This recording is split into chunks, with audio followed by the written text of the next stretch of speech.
So, eto dumating nitong vitamins para kay Amiga yung sa aso namin. So, unpack na natin.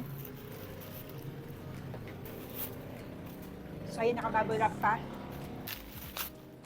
So, eto. Order ako ng LC Vit Multivitamins plus Lysine.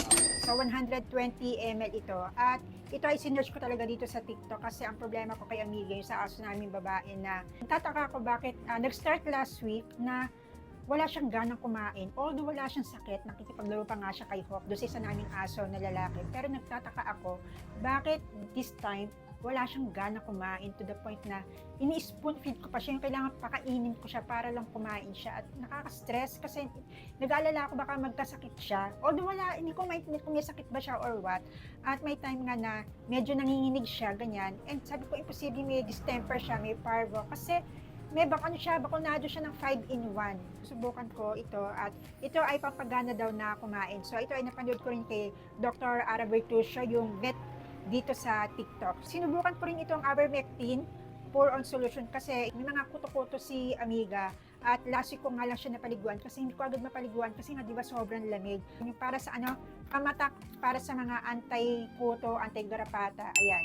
Nung time na pinatakan ko siya nito, kahit papaano, nagkaroon siya ng ganang kumain. Ngayon naman ay painumin ko siya nitong LC Vit at sana ay ganahan na siyang kumain. So, eto 2 ml ang ipapainom ko kay Amiga. So ayan 2 ml, medyo malaking syringe. At least, mas madali natin ito mapapainom kay Amiga. Tignan natin nga ni...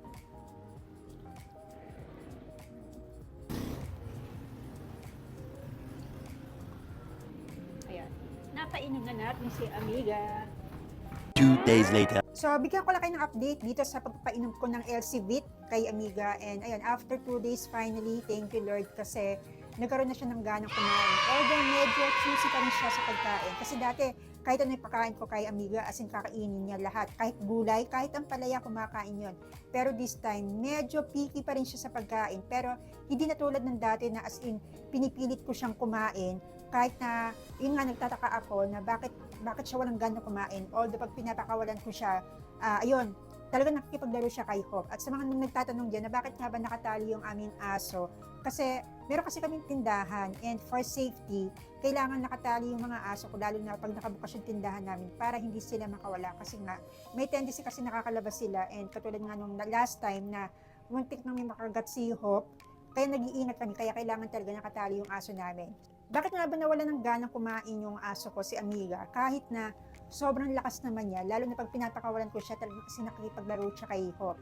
Sa pag-a-analyze ko, kasi maaring yung gate kasi namin, so may binili kasi akong langis dito sa TikTok shop, at ginamit ko siya na langis para doon sa mga kinakalawang namin na gate. Maamoy kasi, amoy gasolina siya. So, maaring pag nalalanghap yun ni Amiga at ayun, maaring unang reason, maari lang ha, yun ang reason kung bakit nawalan siya ng ganang kumain. And then second, maaring dahil sa may mga lisa-lisa na kasi siya sa katawan niya, mga kuto-kuto, ganyan. Although hindi naman garapata ha, ganun lang yung mga lisa, ganyan. At bakit nga ba hindi ko sila mapaliguan nung una? Kasi nga diba, sobrang lamig ngayon. Tapos, dito kasi sa bakuran namin, so open area siya. So may time na ang lakas ng hangin ngayon, malamig na, ang lakas pa ng hangin. So napaliguan ko lang sila last week. Nabukasan, pinatakan ko siya nitong Ivermectin pour-in solution. Paano ako nakapunta dito? So kasi ngayon sa pagsisearch ko sa TikTok, so na-search ko naman tong LC Vit.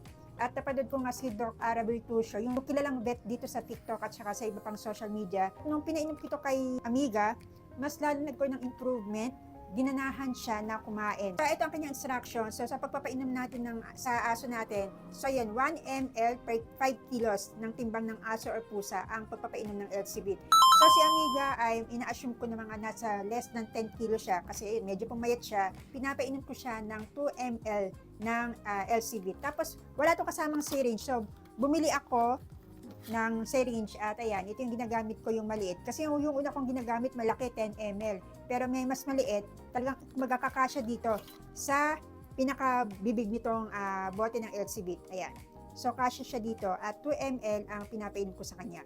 So, ito ay 120 ml, less than 200 pesos lamang po ito. At mas mura ito dito sa TikTok shop kaysa dito sa mga binibilhan ko dito, sa mga feeds. Mas mahal siya. Kung naman problema kayo sa mga alaga nyong aso or puso, wala silang gano'ng kumain kahit na pagdating sa paglalaro, ang sigla-sigla nila. Eto, baka kailangan nila ng vitamins at ito yung LC Vit. Kaya mag-check out lang kayo dito sa aking TikTok shop at Tiktik ang Yara Basket.